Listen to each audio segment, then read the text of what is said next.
A lot to get to today. Hopefully we move past all the drama today, hopefully. We got Ray Dunn in for Ricky Ball. I have no idea why Ricky's off. I have no idea. He's just not here. Ricky's just not here. I hope he's not in a ditch somewhere, but Ricky's just not here. He didn't tell me, didn't tell Savannah a damn thing. He's just not here. So Ricky's out. Ray Dunn is in. We're going to have some fun today on this Therapy Thursday because apparently we need it. A lot going on, but let's get right to our word of the day. The word of the day today is sacrifice. Sacrifice, because when it comes down to it, any team situation, whether it's this Eagles particular situation or any situation in which you're not in something by yourself, a marriage, hell, a friendship, anything at work of any kind, sacrifice is necessary. And when it comes down to it, what we learned outside of AJ says that him and Hurts are good. Jalen says him and AJ are cool. All right. Even though I think they're lying, I'm just going to take their word for it because I don't feel like, still talking about them two and fighting and stuff like that. Two grown adults should be able to coexist or fight it out physically, verbally, or whatever way to get along. So I don't even care. So even though I think they're both lying, I'm just going to move right past that, all right? Because they've been winning. And the way they've been winning bothers a lot of fans. I shouldn't say a lot of fans.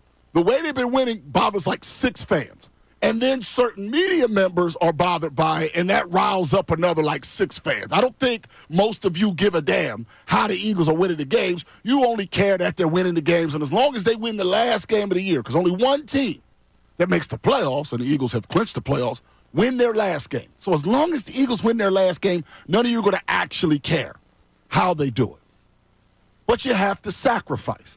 Now, I just want to put in perspective a couple of things before we get to the leadership, the sterling leadership, once again, from Jalen Hurts. You got to be reminded. I want to remind you that they fired the man's mentor after sabotaging him for a whole year. And people's answer was, he should talk to Nick Sirianni. Are you kidding me? I'd have put hands on Nick Sirianni if he fired my mentor after sabotaging him. Man, that was Nick Sirianni's offense last year. Brad Johnson took the heat all year. Then he threw him under the bus, and now he's supposed to go talk to Sirianni. Man, please, that was leadership. You want to know how I know it was leadership? Because Sirianni didn't get choked. That's leadership. That was tremendous leadership from A.J. Brown. Because if it was me, my man would have been having a tap, turning red, and then he'd been passed out in the octagon. Okay, for firing my mentor. That's what would have happened. I'm telling you, Jalen Hurts is the world's most perfect leader. But before we get to that, he's the world's most perfect leader. The patience he showed, tolerating that, he never got enough credit for. Okay, he never got enough credit for. And yesterday, he was sterling. We'll get to that in just a moment, though. Let me give you an idea of what caused A.J. Brown to get mad. Now, Dan Orlovsky went through a film study, and I want you guys to hear this because this is some wild stuff. I've been very clear that Jalen Hurts played poorly in the Carolina game. I want to make that very clear. I'm saying it again. Hurts didn't play well, okay, period. But this is what I mean by a sacrifice. And also I want to say A.J. Brown, despite the petulance, is absolutely helping this team win in a big way, and I'm going to explain all of this right now. All right.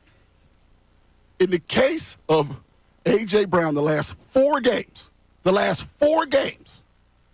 he has only been single covered the last 4 games 6 times. Meaning corner with no safety help 6 times in the last 4 games. Before the Carolina game, guess how many times he got the ball in those 4 times? It was 4 times in the 3 games before, and twice in the Carolina game was he man-to-man with no safety help, meaning single covered. He got the ball all 4 times before the Carolina game. Then again, Jalen Hurts didn't play well in the Carolina game. There were 2 times in which he was man-to-man and there was no safety help in the game. Twice. On one of them, Hurts missed him. On the other one, Hurts threw a touchdown pass to Devontae Smith, which would mean when A.J. Brown was really mad after the game, he was talking about a situation in which, because he can't be, no sane person would be mad on a play where you didn't get the ball if your teammate scored a touchdown, about one play. A.J. Brown was mad about one play. One time in which he was single covering to get the ball. One time in the last 4 games. when he talked about that trend. Now, what does that also mean, though?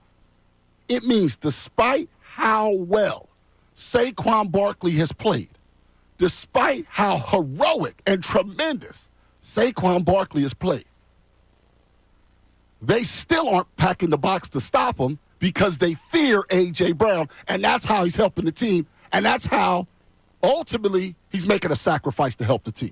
He's very unhappy about having to make that sacrifice, but his sacrifice is helping the team.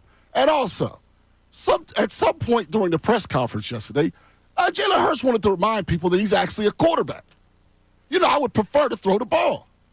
Jalen Hurts has made far more of a sacrifice than A.J. Brown has, because you think Jalen Hurts wants to only throw the ball 20 times a game? Of course not. He would love to. But what Jalen Hurts cares about the most is winning. What A.J. cares the most about is you guys can interpret however you like.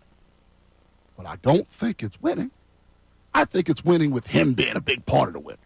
Even though, as I said, because of the coverage he's drawing, he has been a huge part of the winning, a gigantic part of the winning. But before we get to Ray, listen to this leadership talking about sacrifice from Jalen Hurts. I am telling you, he is the greatest 26-year-old leader I've ever come across. Like, they talk about, many of the people that signed the Declaration of Independence. Let me tell you something. Jalen Hurts is a better leader than all of them. All right? I take leadership courses to try to become a better leader. And I'm twice that man's age. And I'll never be as good a leader as Jalen Hurts. Let me tell you something. Let me go another step further. There are people working in this industry that couldn't lead me out of this damn studio door. But this guy, again, did not choke Nick Sirianni when he should have. And this year he's dealing with crazy wide receivers going ballistic because they didn't get the ball one time.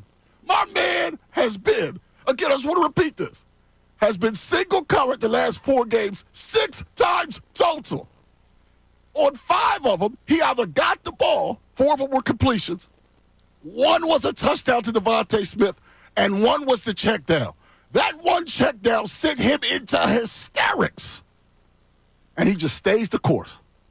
And he just talks about sacrifice. That Jalen Hurts, I'm not saying he's the perfect quarterback, because he's not the perfect quarterback. I'm not saying you can't criticize him, because I'm telling you, against Carolina, I don't care what the stats look like, he played terrible. But when you talk about leadership, when you talk about somebody knowing how to meet the moment, I don't know if I've ever come across somebody his age that's better at it. Whether it's at Alabama with the Tua situation, whether it's at Alabama and coming back and winning that SEC championship game and just posing on him and showing him how good he is, whether it's finished second in the Heisman with Oklahoma, going into the locker room and just snatching the job from Carson Wentz and smacking him the hell out of the city. Again, sparing Nick Sirianni. Because I tell you what, he would not be able to grow a beard because all of the marks on his throat, he would need to be putting a salve on it. So he would not be able to have all that facial hair after what I would do to him if I were my mentor like that. And still yesterday, dealing with something he was the cause of none of it. All that drama was caused by A.J. Brown and Brandon Graham. And listen to what this leader did yesterday. I've submitted myself to whatever it takes to win. And so, you look at the course of the years and we've had, different conversations for who the most valuable player is and the recognition and whatever. And it's all about the team at the end of the day. But you see different areas, shining in different years. It's about the team. I don't care how it looks. It's kind of my game. And I think that's something that people have to accept, that, it's going to look how Jalen Hurts wants it to look, but he's going to win. That's leadership right there. That's talking about sacrifice. Sacrifice that you need to win. If all 53 guys had that same attitude, there'd be no drama. Now, thanks so much, everybody, for watching. Really appreciate it. If you want more of this content, make sure you like and subscribe. And you can do that kind of over here if you want more of the best show ever.